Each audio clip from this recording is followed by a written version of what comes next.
नमस्कार, ये आकाशवाणी शिमला है। अब आप नीतू वर्मा से कोविड-19 पर विशेष समाचार सुनिए।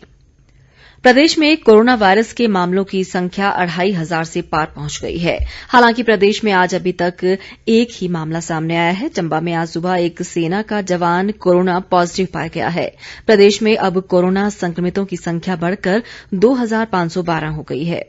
इनमें से 1095 सक्रिय मामले हैं, जबकि 1388 लोग उपचार के बाद ठीक हो गए हैं। सोलन जिले में अब तक सर्वाधिक 628 मामले आ चुके हैं, जिनमें से 389 सक्रिय मामले हैं। ऊना जिला के हरोली उपमंडल के बढेड़ा गांव के एक 56 वर्षीय व्यक्ति की पीजीआई चंडीगढ़ में आज सुबह मौत हो गई है। इस व्यक्ति को 29 जुलाई को हार्ट अटैक आने पर पीजीआई के लिए रेफर किया गया था। अस्पताल में मौत के बाद व्यक्ति की रिपोर्ट कोरोना पॉजिटिव पाई गई। जिले में कोविड-19 से मौत होने का यह पहला मामला है। देश में कोरोना संक्रमण से स्वस्थ होने वाले लोगों की संख्या 10.5 लाख के पार हो गई है। पिछले 24 घंटों में अब तक के सबसे अधिक 37,223 मरीज स्वस्थ हुए हैं। केंद्रीय स्वास्थ्य और परिवार कल्याण मंत्रालय के अनुसार कोविड से स्वस्थ हुए लोगों की कुल संख्या 10,57,805 हो गई है। संक्रमण से स्वस्थ होने की दर 64.54% हो गई है। कोविड मृत्यु दर घटकर 2.18% रह गई है। देश में कल एक दिन में अब तक के सबसे अधिक 55,078 लोगों में संक्रमण की पुष्टि हुई। इसके साथ ही कोविड मरीजों की कुल संख्या 16,38,870 हो गई है। इनमें से 5,45,318 मरीजों का इलाज चल रहा है। एक दिन में 779 लोगों की मृत्यु के साथ कोविड से मृतकों की संख्या 35,747 हो गई है। विश्व के अग्रणी वैज्ञानिकों और वैक्सीन विशेषज्ञों ने कहा है कि कोविड-19 वैक्सीन का तेज गति से परीक्षण करते समय रोगी की सुरक्षा और नैतिक मानदंडों के उच्चतम मानकों का पालन किया जाना चाहिए।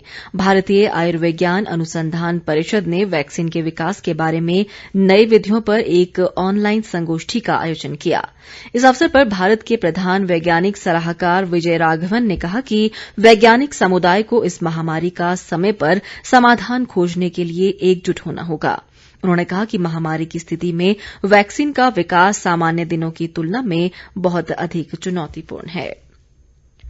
कोरोना महामारी के दौरान केंद्र सरकार किसानों की आय बढ़ाने और युवाओं को रोजगार के अवसर उपलब्ध कराने के लिए कृषि के क्षेत्र में स्टार्टअप को प्रोत्साहन दे रही है। केंद्रीय कृषि और किसान कल्याण मंत्री नरेंद्र सिंह तोमर ने कहा कि उनका मंत्रालय राष्ट्रीय कृषि विकास योजना के तहत स्टार्टअप को आर्थिक सहायता उपलब्ध करा रहा है। पहले चरण में 112 स्टार्टअप को सहायता उपलब्ध कराई जाएगी। तोमर ने कहा कि कृषि प्रसंस्करण और खाद्य प्रौद्योगिकी के क्षेत्र में स्टार्टअप को 11 अरब 85 करोड़ से अधिक रुपए उपलब्ध कराए जाएंगे। बड़े बच्चों और वयस्कों की तुलना में 5 वर्ष से कम उम्र के बच्चों के जरिए कोरोना संक्रमण ज्यादा फैलता है। नए अध्ययन में यह संकेत मिले हैं। अध्ययन के अनुसार कोविड-19 के मामूली से सामान्य लक्षणों वाले 5 वर्ष से कम उम्र के बच्चों की नाक में नोवेल कोरोना वायरस के जेनेटिक मटेरियल का स्तर अधिक होता है।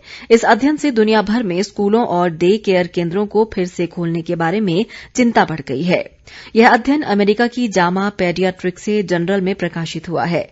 अध्ययन के निष्कर्ष से पता चलता है कि बड़े बच्चों और वयस्कों की तुलना में छोटे बच्चों के जरिए संक्रमण फैलने की ज्यादा आशंका है।